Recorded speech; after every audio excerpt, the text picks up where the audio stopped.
Eu quero anunciar inicialmente, acho que talvez o assunto de maior importância para nós do Conselho, que é o calendário da reforma do nosso Estatuto. Agora, no mês de setembro, a Comissão de Reforma do Estatuto vai concluir o seu trabalho e apresentar o pré-projeto para mim, para a presidência do Conselho. Em outubro, nós vamos, de acordo com o projeto inicial, que vocês já devem ter, está no site, quando foi criado o cronograma da reforma, ano passado já, nós vamos ter um mês para que sejam feitas todas as análises, um debate mais alargado, com alguns grupos, com algumas lideranças,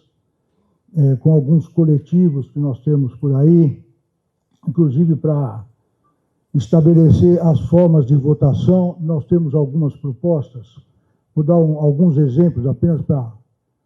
vocês terem um entendimento. Por exemplo, o voto do fiel torcedor, a eleição individual de conselheiros ou em chapas, a questão que surgiu agora do uso de cartão corporativo, que nunca foi regulada, nem administrativamente, nem tem nenhuma previsão estatutária, a questão da regulação de atuação, contratação de parentes de conselheiros, tanto para atuação profissional nos nossos esportes, quanto na base, quanto como funcionários do clube, uma questão de regulação da relação das torcidas com o clube, algumas questões que a gente entende que podem ser cláusulas pétreas no Estatuto, para que a gente não tenha esse problema de cada 3 anos ou cada gestão nova querendo alterar o Estatuto em questões que a gente acha muito importante, que elas tenham previsão estatutária, que hoje não tem. Por exemplo, a questão da gestão financeira, uma reforma bastante profunda na questão administrativa, algumas travas na questão financeira, de gastos acima da arrecadação. Hoje, para vocês terem uma ideia, o Corinthians arrecada por volta de 1 bilhão por ano, e só gasto de pessoal, todo o pessoal, não só administrativo, mas também futebol, enfim, todos os gastos nossos com o pessoal giram em torno de 500 milhões. Metade do que se arrecada hoje é gasto com o pessoal. Eu acho que isso é muito alto, é muito grande esse gasto. Então, ele precisa ter uma regulação efetiva no Estatuto. E algumas dessas cláusulas, elas precisam ser cláusula pétrea. Quando eu digo cláusula pétrea, a gente tem que ter alguma forma de regular o Estatuto, de que para se alterar algumas cláusulas que vão ser alteradas, a gente espera que sejam alteradas, você tenha que ter pelo menos um quórum qualificado, sei lá, 2/3, isso vai ser uma decisão, obviamente, do Conselho e depois da Assembleia Geral dos Associados. A gente precisa ter alguma regulação para que essas cláusulas não fiquem mudando ao sabor de cada gestão, porque senão a gente vai chover no molhado, vai enxugar gelo. Então a gente precisa ter uma regulação. Então são cláusulas importantes que a gente vai ter que construir politicamente, obviamente, uma forma de votar isso, de estabelecer uma regra para votação. Esse trabalho todo vai ser feito no mês de outubro. A gente vai coordenar esse trabalho para, quando chegar para a votação, a gente já tem um encaminhamento dado para que a gente possa concluir essa votação na sequência desse cronograma, para que ela aconteça em novembro no plenário do Conselho, e em dezembro a gente espera concluir essa reforma com uma votação na Assembleia Geral dos Associados. A gente pretende, dentro dessa construção de votação, que a gente leve tanto para o Conselho quanto para a Assembleia um modelo de votação que a gente possa levar essas cláusulas, esses artigos que tenham um pouco mais de resistência, que tenham mais de uma proposta sendo debatida, de uma forma que eles sejam isolados, como se fosse o Congresso votando, em cláusulas separadas, para que não prejudique toda a reforma. E essas cláusulas sejam votadas em separado, sempre na mesma votação, no mesmo dia, claro, mas que se alguma cláusula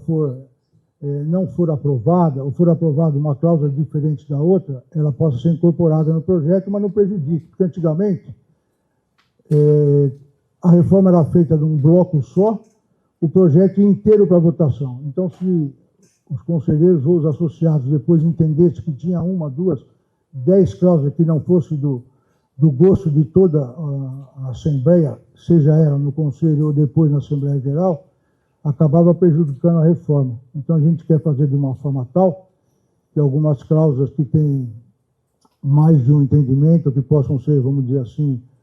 conflitantes, elas sejam votadas em separado, e aquela que tiver a votação maior, elas sejam incorporadas para não prejudicar importantes ativos que a gente acha que tem muita relevância, e chegou um momento que nós não podemos mais deixar de considerar e efetivamente colocar no estatuto. Então a gente vai construir essa forma de deliberação, e isso vai ser feito no mês de outubro, quando já havia lá atrás uma previsão nesse regramento da reforma. Então o calendário estabelecido é esse, a gente vai se esforçar muito para que ele seja cumprido. Isso foi uma promessa minha, desde que eu fui candidato à presidência do Conselho, que a gente ia fazer essa reforma, e nós vamos fazer todo o possível, se Deus quiser, até o impossível, para que ela seja deliberada ainda esse ano, dentro desse calendário que eu coloquei para vocês agora, e se Deus quiser, com a força de todos, o apoio de vocês, a cobrança de vocês, a união de todos os corintianos, a gente consegue dar esse passo e fazer um estatuto que, pelo menos, consiga abarcar muitos dos problemas que a gente está vivenciando. Vou lembrar sempre que essa reforma estava praticamente concluída em agosto do ano passado. Ela não foi à frente por inúmeros problemas que vocês todos conhecem. A nossa torcida, nossos associados, nossos simpatizantes também conhecem. Mas teve um lado positivo, a gente tem que reconhecer, que surgiram vários problemas nesse caminho que não tinham sido pensados, e com todos os problemas que nós tivemos, acabaram nos alertando que eles precisam também ser cuidados de uma forma efetiva, e isso vai acontecer agora. E a gente espera que em 2026, já para a próxima eleição, nós tenhamos um estatuto reformado, já válido, que já vai valer para as próximas eleições e para as próximas gestões. Nós também vamos aqui já deixar informado para todos vocês que haverá uma reformulação nas comissões do Conselho Deliberativo. Elas foram instituídas no início da gestão, algumas já têm previsão estatutária, outras foram criadas assim que eu assumi o mandato, por deliberação unânime do Conselho Deliberativo, mas nós vamos trocar alguns membros, um pouco para que haja maior efetividade nos trabalhos, e também porque, com a eleição do novo presidente, alguns conselheiros devem ser chamados para colaborar na administração, e a gente vai precisar fazer essas substituições. Nós estamos esperando aí o presidente informar quais são os conselheiros que ele pode querer utilizar na gestão, para que a gente faça essas substituições, e eu espero fazer isso até o final da semana. E com as comissões reformuladas, a gente vai voltar a dar atenção para alguns processos que estão aí em fase de andamento, né? Além dos casos que vocês têm acompanhado, com devido envio para a Comissão de Ética, aqueles que estão nas comissões temáticas com os devidos pareceres, para que sejam deliberados no plenário. Nós temos, por exemplo, aí em algumas comissões, e também as comissões de ética, o doutor Batalhão vai se aprofundar nisso daqui a pouquinho, os casos das contas aí dos cartões de crédito, que eu já instaurei o procedimento, ele está na Comissão de Justiça, desde o dia 1º de agosto, está tendo acompanhamento direto do doutor Pantaleão, que é o vice-presidente do Conselho, e também presidente da Comissão de Ética. Esse caso está na Comissão de Justiça, porque ele abarca uma série de diligências que tem a necessidade de passar pela Comissão de Justiça, para que a gente possa apurar e ouvir diversos personagens que têm informações relevantes para prestar, para que a gente possa depois, identificando alguma infringência estatutária ou eventualmente alguma coisa mais grave, encaminhar para as autoridades competentes no âmbito do Estado e dentro do clube,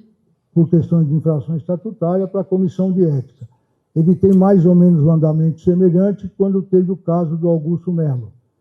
que vou lembrar, para quem não lembra, que começou também uma apuração na Comissão de Justiça e depois desagou na Comissão de Ética. Nós temos o caso dos ingressos e a contratação do sistema facial, que contrariou recomendações do CORE. Foi detectada uma diferença de 8 mil ingressos, que vocês já acompanharam, já noticiaram. Nós temos a questão dos contratos de segurança, um distrato assinado sem contrato, que também está sendo apurado, enfim, são vários casos que a gente precisa dar o andamento devido, e por aí vai. Não vamos estender na abertura, porque certamente vocês vão fazer várias perguntas e a gente vai aguardar esses questionamentos para a gente poder responder. Eu vou passar a palavra agora para o doutor Pantaleão, para ele dar um quadro das ações que ele já tomou assim que assumiu a Comissão de Ética e a vice-presidência do Conselho, para ele poder resumir para vocês como é que estão as coisas. Muito obrigado.